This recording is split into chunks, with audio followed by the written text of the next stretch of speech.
حضرات، اللہ ذوالجلال والاکرام کے دین کے اوپر عمل کوئی مشکل کام نہیں ہے۔ بات سوچ کی ہوتی ہے، فرق نظریے کا ہوتا ہے۔ ہماری ترجیحات اگر دین ہوتا تو ہمارے محلے کا کوئی بچہ 7 سال سے جو بڑا ہے، 10 سال کا جو ہے، وہ آپ کو اس مسجد میں نظر آتا۔ لیکن چونکہ ہماری ترجیحات دنیا تک محدود ہے، ہم نے یہ سمجھا ہے کہ بڑی لمبی زندگی ہے، کب موت آئے گی، کیسے حساب ہوگا، ہم نے کوئی قبر میں جا کے دیکھا ہے۔ ٹھیک ہے، حدیث میں ہے قیامت کے دن دوزخ ہے، جنت ہے، دیکھی جائے گی۔ یہ جو الفاظ ہے دیکھی جائے گی، اور یہ جو نظریہ ہے، اس سوچ نظریے نے بڑا نقصان کر دیا۔ آنے والے اس دور میں اب اور آنے والے دور میں ایسے آلات موسیقی اور دیگر چیزیں انسان کو مشغول کیے ہوئے ہیں، تب مسجدوں میں ہماری اولادوں کا آنا کیوں کر آسان ہو جائے گا؟ ذرا آپ ایک طریقے کے ساتھ اندازہ کیجیے۔ میں آپ کو اللہ کی عزت کی قسم کھا کر کہتا ہوں، آپ کو یہ بات کوئی نہیں کہے، دعویٰ نہیں میں کر رہا۔ جس کے دل میں تڑپ ہے، ڈر ہے اللہ کا، وہ یہ بات کہے گا کہ کہیں اللہ کا عذاب نہ آ جائے۔ ہماری نسلیں، میں نے پچھلے جمعے یہ بات کہی، نوجوان تو نماز پڑھتے ہی نہیں، اگر پڑھتے ہیں تو وہ بھی اس طرح کی کہ سر سے کوئی بوجھ اتار کے پھینک دیا چلے گئے۔ لیکن اس کے ذمہ دار کون ہے؟ ہم کہتے ہیں جی اولاد میرا کہنا نہیں مانتی، چھوڑ دیا، قیامت کے دن کیسے پوچھا جائے گا؟ قرآن کہتا ہے قُوْ أَنفُسَكُمْ وَأَهْلِيكُمْ نَارًا، اہل ایمان اپنے نفسوں کو اور اپنے گھر والوں کو آگ سے بچا لو، جس آگ کا ایندھن لوگ اور پتھر ہے، اور اس کے اوپر تعینات ایسے فرشتے ہیں جو بڑے سخت مزاج، بڑے طاقت والے، مضبوط قسم کے ہیں، اللہ کے حکم سے اس کی اطاعت کرتے ہیں، اس کی نافرمانی کبھی نہیں کرتے۔ جو حکم ہوتا ہے فوراً کر دیتے ہیں۔ وہ جہنم کے اندر ڈالنے والے فرشتے کبھی وہ جہنم سے نکلنے نہیں دیں گے۔ ہم نے کبھی غور کیا کہ دنیا کی یہ آگ، یہ پانی، گرم پانی ہم برداشت نہیں کرتے، گرم روٹی ہم ہاتھ پہ نہیں لگا سکتے، اور اسی طرح آگ روزانہ ہمارے گھر میں جلتی ہے۔ کبھی یقین کیا کہ ہم نے مرنا بھی ہے، رب کو حساب بھی دینا ہے؟ کتنے بچے آپ کو ملیں گے، یقین کرے، آپ نماز کا کہے آگے سے مذاق کریں گے آپ کو، ان کو کسی نے نماز کا کہا ہی نہیں ہے، مرنے کا بتایا ہی نہیں ہے، حساب کا بتایا ہی نہیں ہے۔ ایسی اولاد کی تربیت والدین نہیں کریں گے، محلے دار کیا کریں گے، امام کیا کرے گا، معلم کیا کرے گا؟ اب 2 بچے 2 دن پڑھنے آئے، بڑے اچھے تھے، پھر وہ اچانک ہٹ گئے۔ میں نے کہا پڑھنے نہیں آ رہے، یہ وہ ماما نے کہا تھا بھی آپ آ جائیں، ادھر ہی پڑھنا، ادھر پڑھنا نہیں ہے۔ سچی بات یہ ہے، شیطان زور لگاتا ہے، جہاں سے دعوت ملے گی، دین کی ملے گی، حق کی ملے گی، علم ملے گا، شیطان بھی ادھر جانے نہیں دیتا ہے۔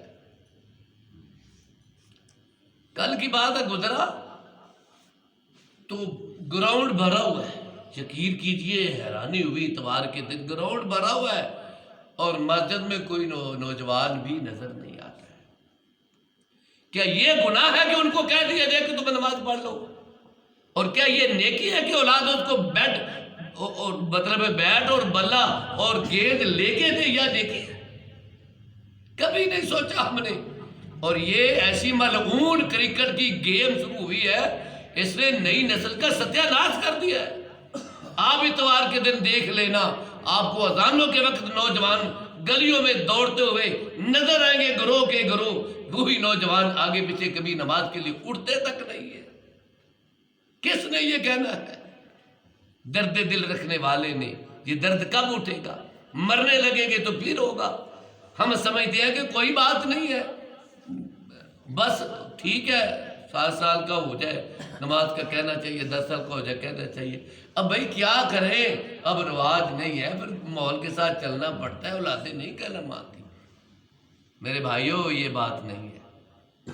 قرون اولا کو لے لے، صحابہ کرام رضی اللہ تعالیٰ عنہ میں کوئی بچہ 10 سال سے چھوٹا آپ کو گھر میں ملا ہو، آپ تاریخ پڑھ لیں، بخاری میں لکھا ہے حضرت عبداللہ ابن عباس نبی کریم صلی اللہ علیہ وسلم کے چچا زاد ہیں، کہتے ہیں میں 8 سال کا، میں نبی کریم صلی اللہ علیہ وسلم کے گھر میں رات ٹھہرا، آپ تہجد کے وقت اٹھے، مجھے جگایا، میں بھی اٹھ گیا، نبی کریم صلی اللہ علیہ وسلم کے ساتھ آپ نے تہجد شروع کر دی، میں آپ کے بائیں طرف کھڑا ہو گیا، آپ نے مجھے کان سے پکڑ کے دائیں طرف کھڑا کیا، آپ تربیت دے رہے ہیں، اندازہ لگائیں تہجد کی نماز، جب ہم اپنی اولادوں کو کہیں گے یہ نماز ضروری ہے، اور کہیں گے کیوں کہیں گے بھلا، جب درد ہوگی، جب ڈر ہوگا، بچانا ہے اپنے آپ کو، ان کو جہنم کی آگ سے بچانا ہے، تو پھر یہ فکر ہوگی۔ تو مجھے یہ بات بڑا مغموم کرتی ہے، یقین کریے بڑا غم ہوتا ہے کہ جمعے کے دن بھی دیکھتے ہیں کہ 8 10 15 نوجوان مسجد میں نظر آتے ہیں، کدھر کے نوجوان، ان کے والدین موجود ہوتے ہیں، حقیقت ہے ان کے ماں باپ آتے ہوتے ہیں جمعہ پڑھنے، لیکن اولاد کے بارے میں ہم ذمہ دار نہیں بن رہے۔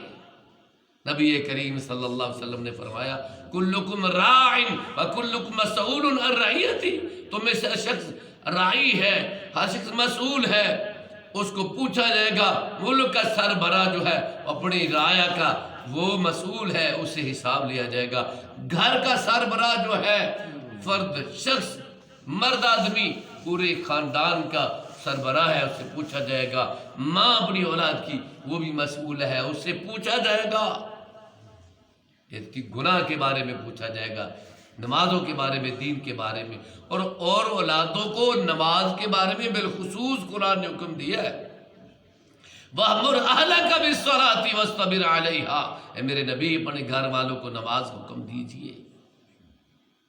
آپ پڑھ کے دیکھنے تاریخ کبھی ایسا ہوا ہو رسول اللہ صلی اللہ علیہ وسلم کے صحابہ کرام میں سے، کیونکہ آپ صلی اللہ علیہ وسلم کی اولاد تو بچپن میں ہی فوت ہو گئی، آپ کے صحابہ کرام میں سے کسی کی اولاد نے نماز نہ پڑھی اور انہوں نے کمپرومائز اس پہ کیا ہو اور پھر کبھی کوئی سزا نہ دی ہو؟ پہلی بات یہ ہے کہ ایسا ہوا ہی نہیں ہے، سارے کے سارے جنہوں یہ صحابہ کرام عموماً مسلمان بن گئے، ان کی اولادیں 7 سے 10 سال تک یقین کرے کافی دین پڑھ چکے ہوتے، 10 سال کے حضرت انس رضی اللہ تعالیٰ عنہ تھے، نبی کریم صلی اللہ علیہ وسلم کی خدمت میں ان کی ماں نے وقف کیا ہے، کہتے میں نے 10 سال رسول اللہ صلی اللہ علیہ وسلم کے ساتھ اس کے بعد گزارا ہے، آپ اندازہ کریں۔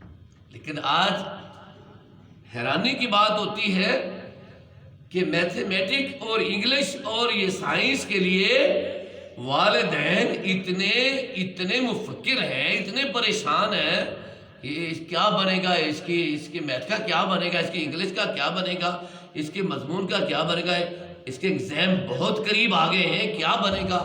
ہم نے دیکھا ہے، یقین کرے کبھی بھی ہم نے سوچا ہے کہ انگلش میتھ یہ سائنس یہ کیا کرے گی؟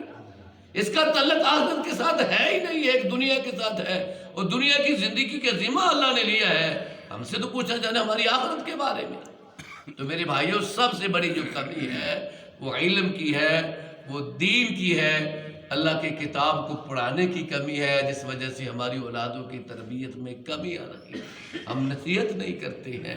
تو ہمارے یہاں مسجد میں اللہ کے فضل سے یہ فہم دین کورس اسی لیے بنایا گیا ہے کہ نوجوان نسل اور دوسرے بزرگ بھی اس سے استفادہ کریں، عقیدہ، نظریہ، قرآن کی تفسیر اور بالخصوص اسلام کے بنیادی جو مسائل طہارت ہے، پاکیزگی ہے، وضو ہے، اور دیگر جو غسل اور وضو کے مسائل ہیں، نماز کا جو طریقہ ہے، اس سلسلے میں انشاءاللہ دسمبر سے ممکن ہے کہ جمعے سے ہی شروع ہو، اور ضرور انشاءاللہ شروع ہوگی یہ کلاس، یہ جمعہ ہفتہ اتوار، اور احباب سے یہ مشورہ کریں گے کہ فجر کے بعد چونکہ سردی ہے ایزی رہے گا انشاءاللہ، اس کے لیے سب انشاءاللہ تیار ہیں۔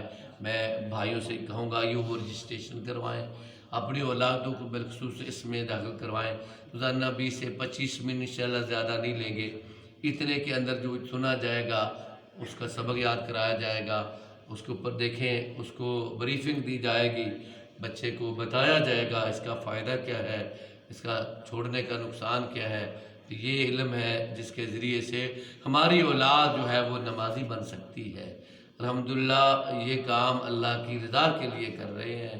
مسجد میں ویسے دوسرے شعبات بھی ہیں، ناظرہ کی کلاس میں اپنے بچوں کو بھی بھیجیں، ترجمہ میں بھیجیں، اور اسی طرح حفظ میں اپنے بچوں کو بھی شامل کریں، حفظ میں داخل کروائیں، حفظ کا علم پڑھوائیں۔ اللہ رب العزت ہمیں دین کے ساتھ جڑنے کی توفیق عطا فرمائے، دینی علوم سیکھنے کی، سکھانے کی اور اس پہ عمل کرنے کی، نیکی کا حکم دینے کی اللہ توفیق دے۔ بالخصوص نمازوں کے بارے میں اللہ ہمیں اپنی اولادوں کو روزانہ نمازوں کا حکم دینے کی توفیق دے، اور ہماری اولادوں کے بھی اللہ تعالیٰ نمازی بنائے، ہماری آنکھوں کی ٹھنڈک بنائے، پرہیزگاروں کا اللہ امام بنائے، اللہ بیماروں کو صحت کاملہ عطا فرمائے، ہماری تمام نیک دعائیں قبول فرمائے، ہر مصیبت سے اللہ تعالیٰ ہمیں نجات و پناہ عطا فرمائے۔ ہمارے لیے